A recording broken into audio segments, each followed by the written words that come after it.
Puasa di bulan Ramadan hukumnya wajib bagi orang mukallaf.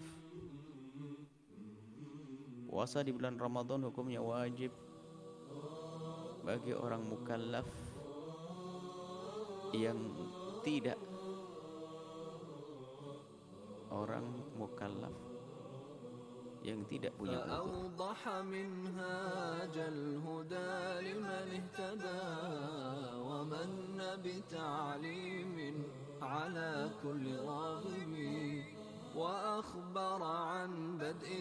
Uzurnya ada uzur. Siapakah yang tidak wajib berpuasa di bulan Ramadan?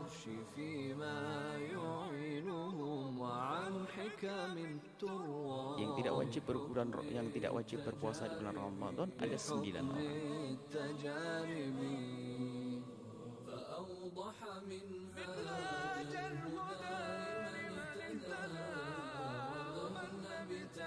Yang pertama ini. Yang pertama, anak kecil yang belum balik.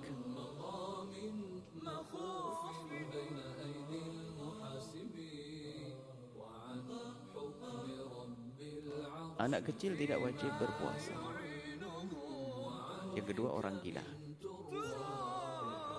Keduanya sama-sama akalnya tidak sempurna. Anak kecil tidak wajib berpuasa, akan tetapi wajib bagi orang tuanya untuk mengajari puasa dan mengajari kewajiban-kewajiban yang lainnya. Jika orang tuanya tidak mengajari, maka berdosalah orang tuanya. Anak kecil yang belum balik,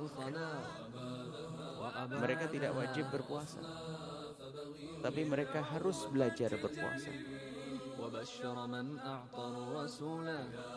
Balik itu adalah jika umurnya sudah 9 tahun, laki-laki umur 9 tahun, keluar air mani.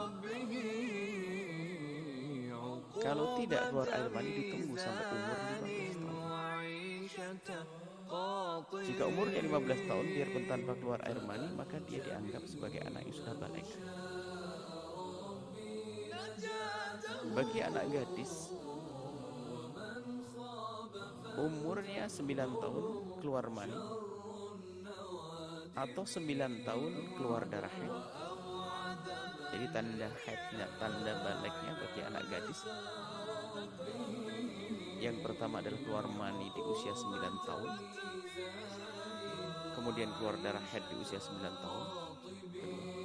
Yang ketiga, jika tidak keluar darah haid dan tidak keluar air mani, ditunggu sampai umur 15 tahun. Kalau sudah 15 tahun, maka dia pasti balik. Baliknya dengan umur.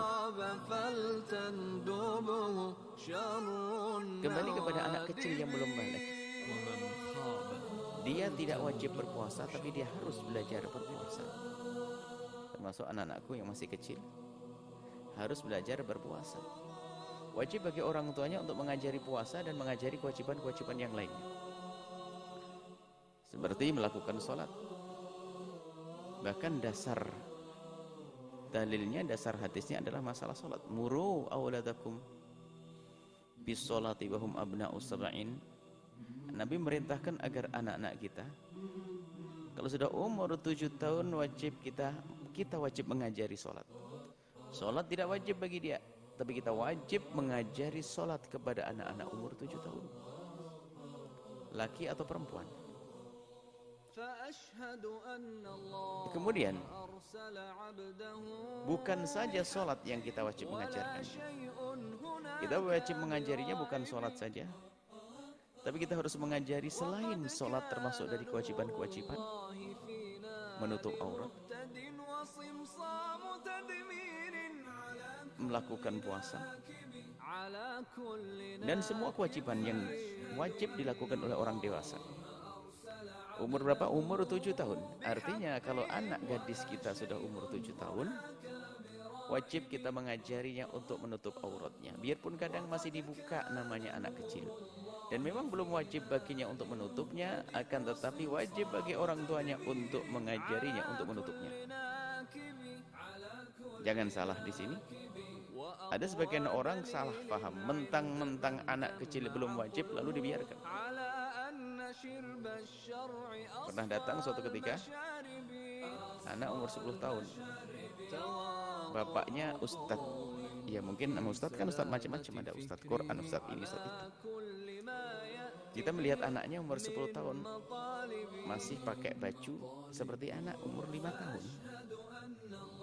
Anaknya umur 9 tahun lebih lah. Sudah kelihatan besar, tidak pakai kerudung. Kita hanya tanya, ini umur berapa Ustaz? Rupanya Ustadz ini paham betul pertanyaan kami mengarah kepada masalah kenapa belum menutup auratnya. Tiba-tiba dia spontan menjawab bahwasanya, oh Ustaz, Buya ini belum balik kok. No. Dia belum balik. Malah tampak kalau dianya salah. Biarpun belum balik, wajib diajari. Memang dia belum wajib karena belum balik. Akan tapi wajib bagi orang tuanya adalah untuk mengajari. Ya kita maklum, mungkin ya salah faham. Ingat para orang tua, adik-adikmu wahai anak-anakku semuanya, kalau sudah mencapai 7 tahun wajib dia belajar menutup aurat. Termasuk melaksanakan sholat. Wajib kita ngajarinya. Dia belum wajib. Termasuk berpuasa. Makanya kalau sudah punya anak umur 7 tahun, bangunkan untuk makan sahur. Biarpun nanti ternyata jam 9 pagi sudah kelaparan, babnya beda. Yang jelas pagi sudah dilatih untuk diajak berpuasa, niat berpuasa. Kalau kuat alhamdulillah, kalau tidak kuat ya nanti bukanya sahurnya yang kedua jam 9 pagi. Namanya anak kecil. Tapi tidak boleh, jangan diajari bebas makan setiap saat seperti orang yang tidak ngerti puasa. Yang kepuasanya adalah puasa sahur 2 kali. Jam 4 malam sahur, jam 11 malam siang sahur. Namanya anak kecil. Karena dia belum wajib berpuasa, tapi kita wajib mengajarinya. Ada sebagian orang tua yang membebaskan anaknya makan di mana-mana, padahal sudah umur 8 tahun, makan di sini situ, Masya Allah. Orang tua wajib mengajarinya berpuasa, biarpun berpuasanya belum sempurna. Tidak kuat di tengah jalan dia akan berbuka. Oke, nggak apa-apa. Sama seperti anak gadis yang umur 7 tahun, kita wajib mengajarinya menutup aurat, biarpun kadang ia masih membuka auratnya. Namanya anak kecil. Kenapa? Agar dia terlatih. Maka wajib bagi orang tuanya untuk mengajarinya. Anak kecil belum wajib berpuasa, tapi wajib kita mengajari kalau sudah umur 7 tahun. Yang kedua yang tidak wajib berpuasa adalah orang gila.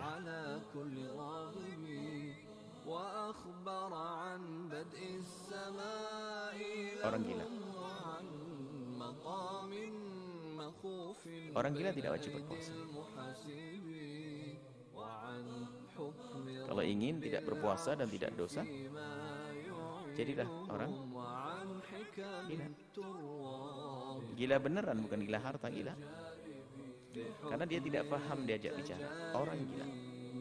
Sudah tidak usah dibahas tentang orang gila. 1, 2, anak kecil dan orang gila. Ini hampir satu martabat, sama-sama akalnya belum sempurna, biar mudah dihafal. Yang ketiga dan keempat mirip-mirip. Yang ketiga adalah orang sakit, yang baginya sakit itu memberatkannya untuk berpuasa. Yang kedua adalah orang sakit yang baginya sakit memberatkan untuk berpuasa.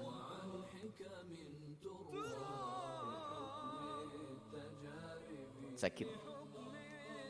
Jadi kalau dia berpuasa gara-gara sakit yang berat, pusing, lemes, bukan sakit jerawat satu kecil di sini, bukan. Sakit jerawat, ngapain dia berpuasa? Sakit. Sakit apa? Sakit jerawat. Ya. Sakit yang memberatkan dia, sehingga menjadi lemas, pokoknya sakit yang menjadikan dia berat di dalam berpuasa. Atau sakit yang membahayakan kesehatannya. Menurut 2 orang di sini.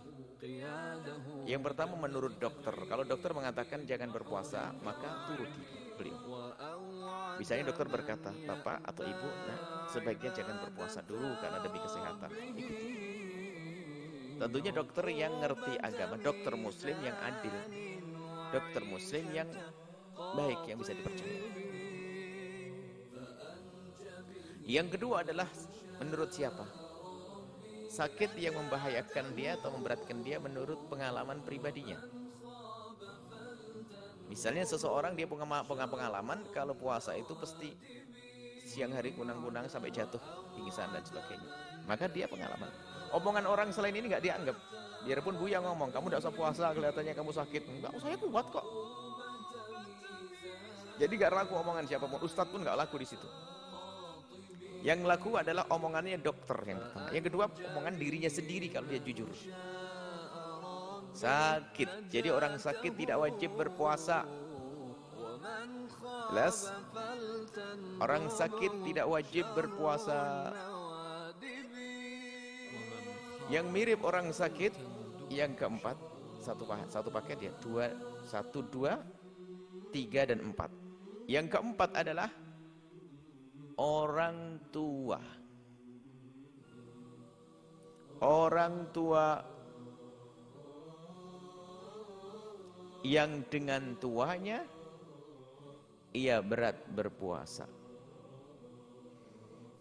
Hei sebagai cucu yang soleh, jangan mentang-mentang kamu dari pondok pulang ke rumah negakkan kebenaran. Mbahnya yang sudah sepuh dipaksa untuk puasa. Padahal waktu mbahnya itu puasa kelihatan lemes, duduk di kursi gak bangun-bangun. Gak wajib puasa bagi nenek tersebut dan kakek tersebut. Sampaikan kepada beliau bahwa nenek, mbah gak wajib puasa. Jangan sampai beliaunya salah paham, karena orang tua itu karena semakin takut kepada Allah. Takut kalau tidak puasa dianggap dosa sehingga memaksakan, mempercepat. Gak boleh kita sebagai cucu memahamkan nenek gak usah puasa. Dia takut, aku takut dosa. Enggak dosa, karena nenek sudah sepuh dan berat berpuasa.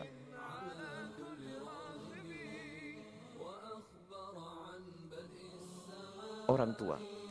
Umur di sini ternyata tidak jadi batasan. Sebab kadang kelihatannya belum tua-tua amat, tapi fisiknya. Biasanya orang tua itu ada gabungannya dengan sebelumnya tadi sakit. Umur 55 tahun, 60 tahun, tapi dia dibarengi dengan banyak penyakit. Yang ikut banyak, ada gulanya, ada kolesterol, dan macam-macam. Sehingga kelihatan seperti orang tua. Berarti karena sakitnya juga, karena orang tuanya juga tua. Jadi orang tua di sini hampir kayak orang sakit. Sehingga Buya jejer biar mudah menghafalnya. 2 lagi. 2, 1. Ada 9 kan? 2 lagi. Haid dan nifas. Haid, wanita haid tidak wajib berpuasa. Wanita keluar darah nifas tidak wajib berpuasa. Mudah dihafal.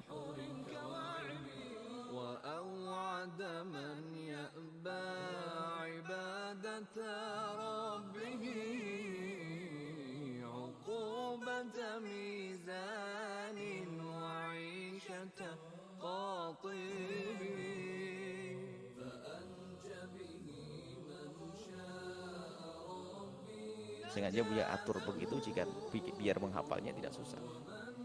Haid dan nifas 6. Haid dan nifas nanti fikih haid praktis ada masalah haid. Kita hadirkan fikih haid, fikih praktisnya nanti. Nanti ada babnya nanti. Setelah fikih toharoh semuanya masuk, karena fikih haid praktis itu masuk fikih toharoh nanti. Yang ke-7 dan 8.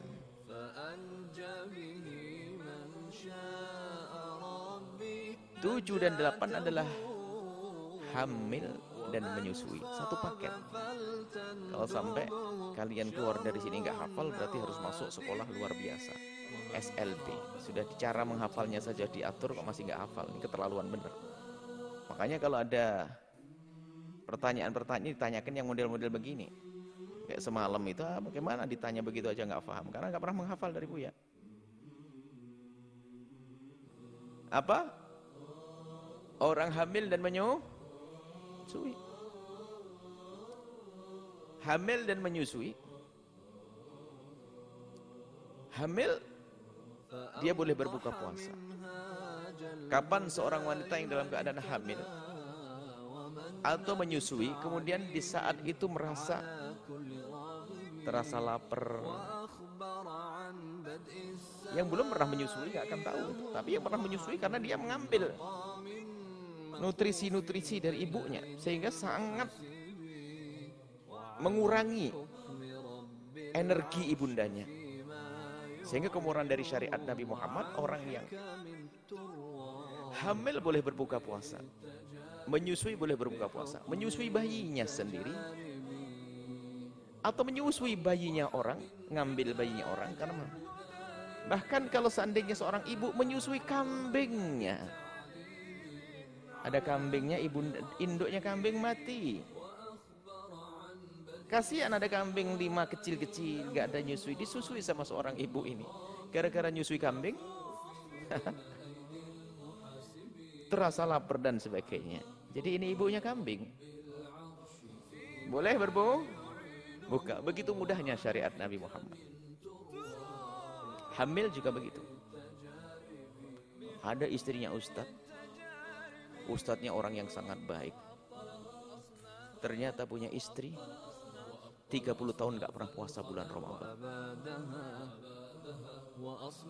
Anaknya istrinya ustadznya baik, didik orang kemana-mana, ngajar, ceramah. Istrinya 30 tahun gak pernah puasa, tapi gak dosa. Tahun pertama hamil, nyusui 2 tahun, hamil lagi, nyusui 2 tahun, hamil lagi, nyusui 2 tahun, hamil lagi, nyusui 2 tahun, terus. Ya, tenang saja, nggak usah puasa. Punya anak kok cuma 5, lagi nyusui 2 tahun, hamil lagi, nyusui 2 tahun, terus. Makanya jadi ke perempuan jangan khawatir punya anak banyak, tenang saja, nggak usah puasa. Punya anak kok cuma 5, 16. Hah? Dan nggak dosa dia. 30 tahun berapa anaknya tadi? Baru 7 itu. Anaknya 10. 10 kali 3. Jadi memang begitu syariat itu mudah.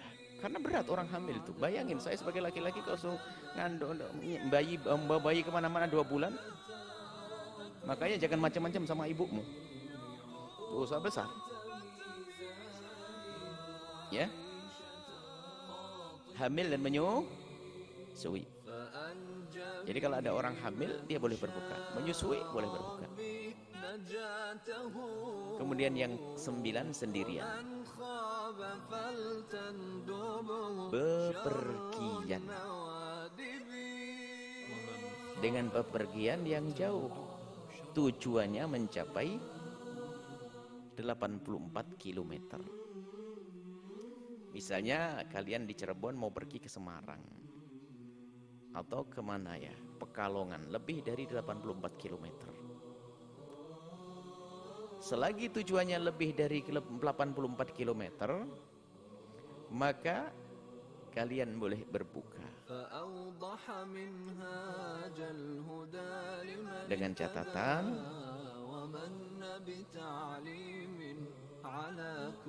keluarmu adalah sebelum waktu sahur berakhir. Contoh, subuh kan jam 4.30 di sini. Jam 4.30 subuh. Jam 4 waktu sahur kamu berangkat keluar. Mau pergi ke Semarang. Baik, setelah itu kamu boleh berbuka, nggak usah puasa. Boleh di tengah jalan nanti kamu sarapan. Nggak dosa karena musafir bepergi. Biarpun demikian maka kita harus punya adab, jangan mentang-mentang musafir boleh makan lalu seenaknya makan di depan orang begitu. Makanya kalau kalian punya tamu dari tempat yang jauh, jangan dipaksa berpuasa dong. Tamu akan tinggal di rumahmu, sehari 2 hari mampir ke rumahmu.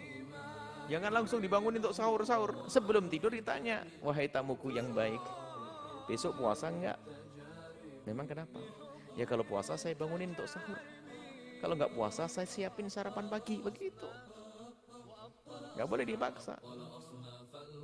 Karena musafir boleh berbuka. Musafir boleh berbuka. Termasuk sopir bis setiap hari boleh berbuka. Pilot setiap hari boleh berbuka. Boleh berbuka dengan catatan kalau sopir bis ada waktu untuk mengqadha, ada cutinya. Kalau ternyata memang keputusan dari perusahaan selama 1 tahun nggak ada cuti, maka dia wajib berpuasa saat itu. Sehingga kalau berpuasanya orang musafir ada 3 macam. Yang pertama memang haram berpuasa. Misalnya kalau berpuasa dia lemah banget, bahkan bisa menjadi jatuh, pingsan dan sebagainya, maka kalau berpuasa dia memaksakan diri karena capek dengan puasa, dengan bepergian lalu berpuasa capek, kalau dia memaksakan diri haram hukumnya.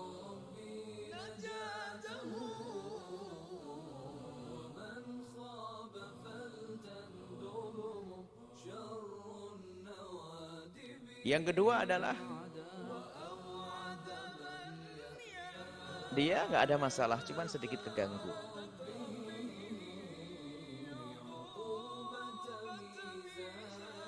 Atau biasa-biasa saja, aman-aman saja, maka boleh memilih dia.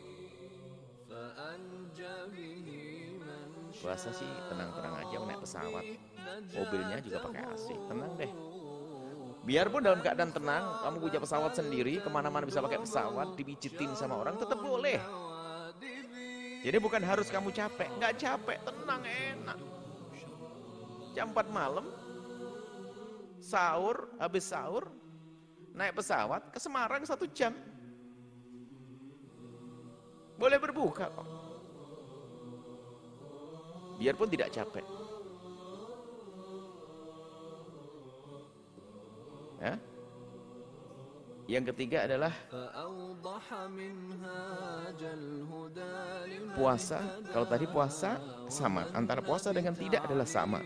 Yang ketiga adalah puasa berat tapi tidak membahayakan. Puasa itu berat tapi tidak membahayakan, maka dianjurkan dia untuk berbuka. Laisa minal birri as-shaumu fis safari. Bukan sebuah kebaikan bagi orang seperti itu kalau berpuasa di tengah jalan. Ini yang disebut dalam contoh bab nahwu itu bahasa himyariyah, itu laisa minim birim shaumu fim safari gitu. Alif lam itu jadi alif mim. Laisa minal biri minim birim shaumu fim safari. Itu adalah kayak bahasa Padang ya. Nah, itu bahasa Arab himyariyah. Sudah 9 orang yang boleh berbuka puasa. Diulang, anak kecil sama orang gila, orang sakit dan orang haid dan hamil, dan yang satu apa? Musafir. Catatan musafir. Kalau seseorang itu ingin tinggal di sebuah tempat lebih dari 4 hari, maka tidak dianggap musafir lagi. Misalnya kamu akan ke Semarang, mau tinggal berapa hari di sana? Tinggal di sana seminggu, maka sampai di Semarang sudah bukan musafir lagi. Tapi kalau misalnya Ramadan ini kelihatannya kamu ingin keliling dengan ayahmu atau siapapun,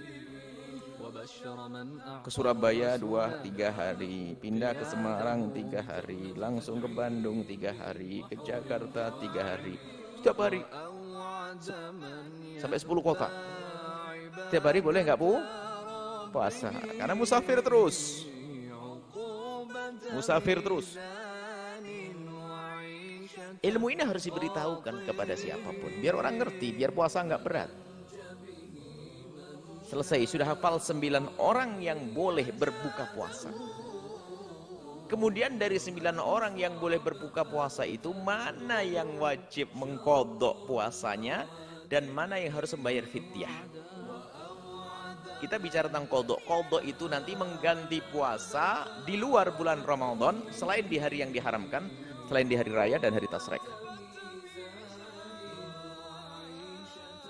Pengen belanja